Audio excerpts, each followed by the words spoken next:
All right, welcome and thank you for joining the online academic orientation. This session is suited for students in the life sciences program. My name is Nicholas. I'm a fourth year student studying neuroscience and math, and I'm joined today by Professor Browning, who I'll let introduce himself. Hi folks, my name is Professor Scott Browning. I'm from the Department of Chemistry. I am frequently, I'm happy to say, involved in teaching Chemistry 135 and 136. I also teach other courses, but certainly 135 and 136 are my favorite. But if you go into upper year courses in chemistry, I often teach an inorganic chemistry course at the second year level. And this upcoming fall, I'm also teaching a fourth year course in the spectroscopy of organic molecules. So hopefully one day I'll see you in either one of those. Sounds very good. Yeah, I remember being in your 136 class in my first year. So for incoming students that are now coming into first year, it could be, tricky sometimes to adjust to the university style and habits and scheduling and such. Do you have any advice that you'd like to share with incoming students to prepare for the life sciences program? Yeah, I think there's a couple of things that are certainly worthy of mention here, Nicholas. I think all students coming out of high school are anticipating an increase in workload, but I think very often students are sort of caught by surprise by just how big that increase in workload is. And it is unfortunately too often the case that many students sort of fall behind very early in the academic term. And at that point, it becomes quite difficult, in fact, to keep up. Very often, I think this problem is somewhat exacerbated by the material that you see early in first year, in that it often might start, the courses might start with a review of some of the concepts you've seen in high school science before. And so you come to class and you listen to it, and the students often think, yeah, I'm quite comfortable with this, I've seen this before, but they don't have a sense as to really the expectation of understanding that exists at the university level.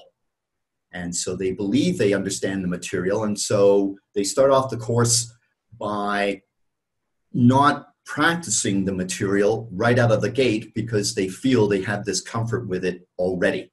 And then when they eventually turn their attention to it, perhaps as a quiz or a term test approaches, they find that they don't have the mastery that's required at the university level, and they have no time to prepare properly for the first set of assessments. So yes, avoid falling behind. Get into the rhythm of university study as soon as you start. That would be one. Yeah, I agree with that completely. It really is almost unavoidable, it feels. But that's only because of the mindset that you go into it with, like you said. Yeah. If you go in expecting to study just as you would for throughout high school and whenever you're learning new material, even if it is a review, that start could be really, really critical to your success in a course. Absolutely. Yes.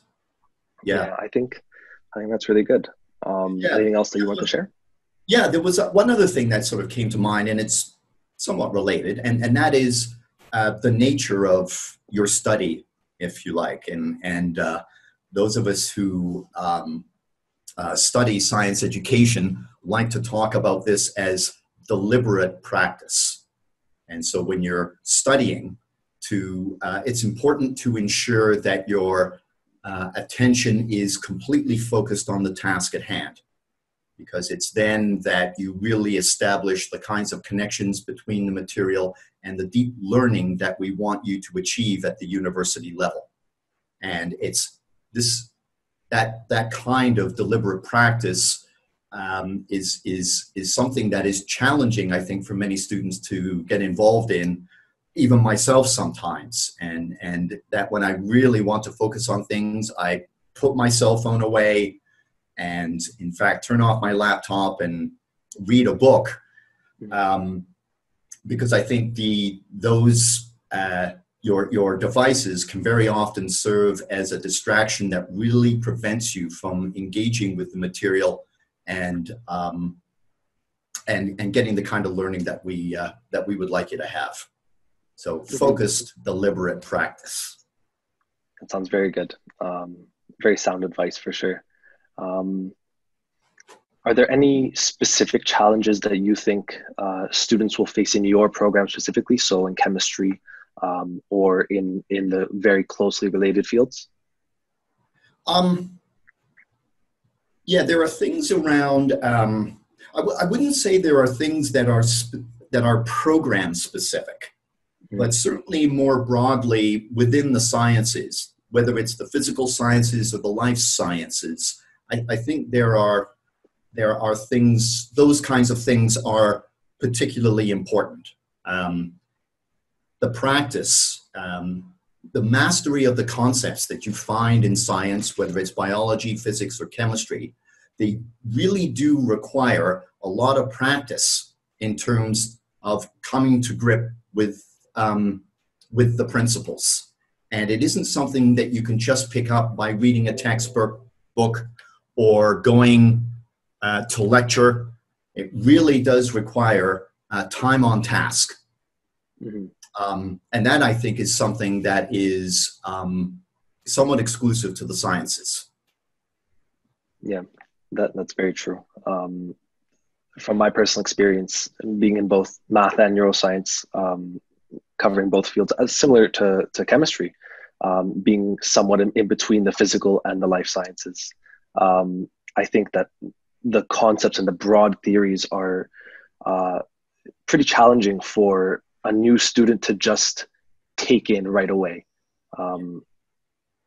In high school, you don't typically cover such significant, I would say, concepts that in the history of science has really revolutionized the fields, and it's just not natural sometimes to think about it. So putting in that time really does pay off in the end. Yeah, it's very easy actually to convince yourself that you have an understanding of those concepts, but you don't realize how much you know, or perhaps how much you don't know until you practice using them. And that's why the practice is in fact so important, because it does give you a much better gauge as to what your understanding is. One thing that I found helpful is reading the textbook is obviously a good way of studying to first absorb the knowledge, and same with lecture notes. But once you actually start doing a practice problem, whether it's questions from the textbook or a problem set, don't look at the answers until you've done the problem. Because it's very easy to say, yeah, I would have gotten that for sure. That I was thinking the same thing. Absolutely. Yes. Yeah. So the solutions manual that comes with the textbook can be your friend, or it cannot be your friend. And if you use that textbook inappropriately, so as to use it to guide you through the questions rather than you thinking about the questions, then that can rob a student of the opportunity to understand the material, because it becomes more of an exercise than in just trying to parrot or copy the solution in the solutions manual. And that's not a real learning of the concepts of the courses. Exactly. Yeah, I think you covered really some very critical things towards student success. But sometimes as a student, it's sometimes really difficult to understand concepts on your own time, or even just from going to one lecture and being introduced to a new concept. It could be difficult to understand or grasp in that first encounter. So maybe you could explain what office hours are, and if students are intimidated by the concept of office hours, what do you think? What would you tell them in that case? Right. Yeah. Office hours actually are my favorite time in a course. Absolutely my favorite, because it's very much more one-on-one than you would ever achieve in the lecture setting. And it's a real opportunity for your instructor to get to know you as a student and for you to get to know them. And in the office hours, I think it's a wonderful opportunity for learning to take place. If you're having issues with the course concepts, this is the place to do it. And so the idea is that every instructor in a course has set aside a time or two, an hour or two during the week, when the idea of office hours is that their office door is open for you to drop by. That time is dedicated to the students of that course and that alone. And so we encourage you to come to our offices, but it certainly is the case, I think, in many of the larger courses that which have a fair number of students in them, that we often run our office hours in smaller classrooms. But the principle remains the same. It's open door, come on in, have a seat. What would you like to talk about? And it doesn't have to be the course material. We can talk about whatever you like, right? University, life at the university, chemistry perhaps, extracurricular activities. How about those Maple Leafs? You know, Yep. it's entirely up to the student as to what kinds of things we would talk about. So I always strongly encourage students to come to office hours, and if it pertains to course material, there's some really wonderful learning that can take place if you have particular questions. And very often, some of the other folks in the office hour in that classroom will, of course, have other questions around that material, and it's very holistic and dynamic exchange of ideas between the instructor and the student. And I love it. I think students, once they come to office hours, sort of understand what it's about, and they sort of become quite devout in coming to office hours on a regular basis every week. So it's a wonderful opportunity. But you're right. There is some intimidation factor, I think, that comes with that. And that's certainly one of the reasons that we avoid office hours in our office and prefer this sort of open door classroom environment, if you like, where you can come in. You don't have to come in at the beginning of the office hour and leave at the end. You can come in when you want and leave when you want. And if you still find that intimidating, I think there's a couple of things that you can do. I think one of the important ones, certainly if the course is in person, and that is to drop by and introduce yourself and chat with your professor after class. Very often, instructors will answer questions after class, and in many courses, you'll find students will gather around the instructor and ask the questions that they had about the lecture material. But that is, again, another rather informal occasion to introduce yourself and start to break down that barrier of intimidation that comes with meeting your instructor. And that way, coming to office hours, I think, becomes a little bit easier. And of course, you can do that on perhaps multiple instances, meeting again after class, asking a question after class on a regular basis until you feel comfortable coming to office hours itself. This might be a little bit more challenging, I think, if the courses are offered online. But certainly the advantage of online is the sense that we will still be offering office hours, and there is an opportunity then to just drop by the office hours. There's no expectation that you have to participate at all. You can just come and drop by and listen to other students' questions, that kind of thing, and chip in or ask a question anytime you like, but there's certainly no obligation to participate in any of the conversations at all. Just watch. Yep. If you like. Yeah, and that still brings the benefit of the extra learning time, hearing other questions and hearing the responses to that. Yeah, absolutely. It can very much enrich your understanding of the concepts to hear other students' questions and perhaps answer them in your mind before I do. And all kinds of really rich learning opportunities can exist in during office hours? Definitely. From a student's perspective, sometimes you'll be in a course with another 800 students, especially with first year introductory courses, where Chem 135, 136 is mandatory, as is Bio 120, 130 for a lot of programs.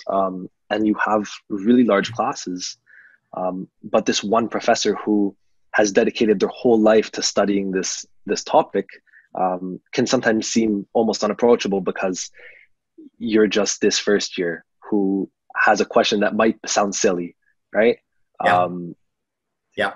When really it's what the professor is there for, to Yes. enrich the knowledge and to share their knowledge. Absolutely. And we're very eager to do this. As I mentioned, office hours are my favorite time, and I would encourage every student to drop by office hours at least once in a course in their first year, just to get the experience, because I think they would find it quite enriching. Mm-hmm. Yeah, I agree with that 100%. Now, you touched slightly on advice that you may give for extracurriculars during office hours, that other topics that may come Yep. up. In general, would you encourage students to get involved in extracurriculars, and what kind would you recommend? Absolutely. I think extracurriculars are an important aspect of your university life as a student. I also think that U of T has a particularly rich program of extracurricular activities and clubs. They can serve a number, I think, of important functions outside of your courses around your personal development, certainly your social development, and perhaps even your intellectual or professional or even emotional development. There's plenty of opportunity there. And I think your choice of an extracurricular can be driven by a number of things. Depending upon you as a person, I think some students might favor some clubs or extracurricular activities that might develop themselves professionally, perhaps networking opportunities and doing those kinds of things. So that certainly exists. But I also think that an important function of those extracurricular activities should be to serve as a, if you like, distraction, a little bit of fun, right? Everyone needs some fun in their lives and a sort of release and change of pace from your academics. And that could be, again, a wide variety of things. I personally, as one of my extracurriculars, I like going to the gym. Mm-hmm. So I have been a rather avid gym goer. I'll call myself a gym goer, not an athlete. No world records are being challenged here, let's be clear. But I go to the gym probably 2 or 3 times a week. Mm-hmm. And it's such a wonderful opportunity to clear your mind of the business of the day, if you like. And again, it doesn't have to be the gym, but yeah, absolutely find a few extracurricular activities for some fun and personal development. Absolutely. Like you said, it's going to depend on a case-by-case basis.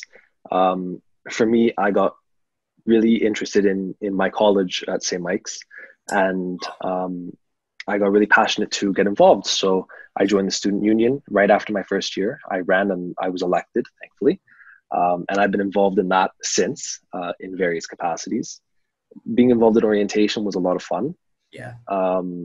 I am a part of a research lab in neuroscience, which is my field of study. So that's something that, like you said, is a professional development.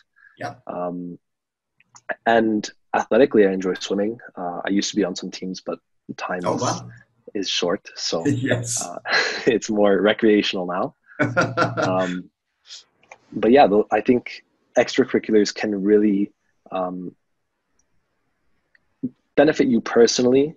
And if you are really concerned about the other benefits, if you're not too concerned personally, it does benefit you in setting you apart, making you different, and that's why you really have to be passionate about what you get involved in. Right. Whether it's academically in terms of school, what you're studying, you need to be passionate about that to succeed, or in your activities outside of school. Yes, absolutely. Mm-hmm. And when it comes to general success, a lot of students in the life sciences will be looking at medical school, or maybe looking at business research. There are many different ways, different paths that you can traverse with the life sciences program. Yes. What would you recommend in terms of success? Not necessarily what path would you take, but what steps can a student take, or priorities to find success in their future, just in general? Yeah, I think one important aspect of success is time management, Mm-hmm. Nicholas. I think it's one of the issues that incoming students struggle with. The idea of sort of scheduling, mapping out your days, your weeks, your months, and being able to prioritize. I think that's also it's quite important now with the prospect of some courses at least having an online component associated with them, so that some of the structure that going to classes in person might provide isn't necessarily there. So that time management then becomes increasingly important. You can use your schedule of courses to establish, I think, a routine, so that around those courses, you can start breaking out your times and your tasks for each week to sort of manage your time well and avoid that situation which I was describing before, where too often students fall behind. Mm-hmm. And so time management is a rather important aspect of this. And part of that is developing a sort of sustainable sustainable schedule of study. Say that 3 times quickly. So that you don't want to pack your week so full of academics that it just becomes unmanageable and you have trouble focusing, because deliberate practice takes focus and energy, and you can only do it for short bursts of time. And so it's very challenging then to come up with a sustainable schedule of study if you're just packing it full of, I'm going to study chemistry for 3 hours, and then I'm going to study biology for 3 hours, and so on and so forth. You need to work breaks and things in there to help keep you refreshed and making sure that you maintain a balanced life, if you like, right? Mm-hmm. And that you do have other things that are just as important as your school, eating, Yep. and socializing, and establishing good sleep habits. All of these are, I think, critical to success. Mm-hmm. The other thing I think that is an important part of success is sort of maintaining a healthy and positive attitude to your education. If myself and my colleagues are doing this correctly, as science students, whether you're a life science or a physical science student, over the course of the next 4 years, we're going to lay at your feet for your consideration all of the mysteries of the world and the universe and how the universe works. And that, I think that is pretty cool. Mm-hmm. And so you want to embrace the opportunity to learn the secrets of the universe as they are presented for you, and for your consideration to think about and piece together, if you like. But it's a wonderful opportunity. The next 4 years will undoubtedly be, I think, the time of greatest, certainly intellectual, social, and personal development. Mm-hmm. And so you want to embrace that experience as you're heading in, rather than going, oh my goodness, I hope this goes well. Because it really will be a wonderful experience if you let it. I agree. I think as an upper year student, I've realized that maybe in my first year there or second year, there would have been a course that I didn't really appreciate at the time. I just saw the work that it was giving me. But looking back now, I realize that all the things that I've learned in that course, let's say, have been applied in further ways in my upper year courses. And even when I'm talking with friends of mine that are currently taking that course, let's say they're a younger student, I realized that I actually absorbed so much information and I appreciate it so much more now looking back. Yeah, yeah. The significance of it in like you said, the universe and how that can really impact the way we look at ourselves and our place in this big place. Yes. Absolutely. I think that it's really, really important to try and shift your perspective sometimes. As much as there might be a midterm tomorrow and it's going to suck to have to study for that. Yes. Just realize that what you're learning at one point in history, even if it isn't today, at one point in time was the biggest news of the day. And Right. it revolutionized the world. So Yes. we're really lucky to study that. I completely agree. Yeah. Yeah. And when it comes to the time management, like you said, the students that are going to put so much time in and maybe burn themselves out for studying too long, that's definitely a struggle that a lot of U of T students will find. Is feeling so much pressure to do well and to perform, and that has to translate into sacrificing everything except for studying. Right. On the other hand, there's going to be students who, unfortunately, I fall into that category sometimes, that don't want to study. And no, I'll be okay. I'll be all right. Don't worry. I have lots of time to study, and that's not good either. So the time management, especially now being home Yes. for the summer break without anywhere to go, really, it can be really difficult to establish that schedule and that feeling of, okay, I need to wake up at 9 a.m.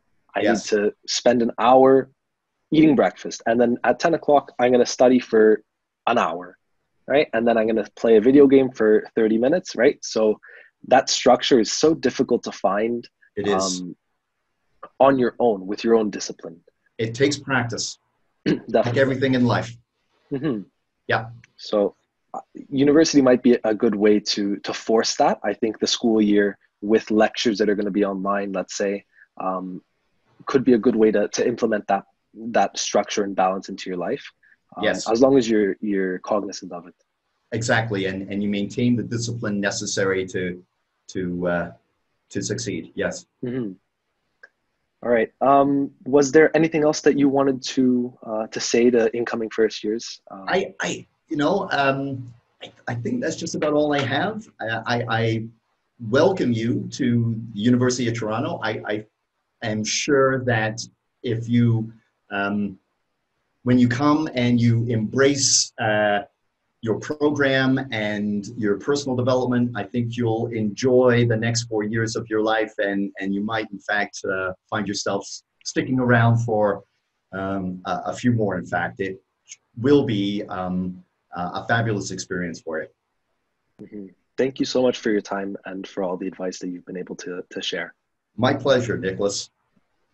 All right, and with that, we're going to end the academic orientation. We wish you all the best in your first year, and we welcome you to St. Michael's College and the University of Toronto.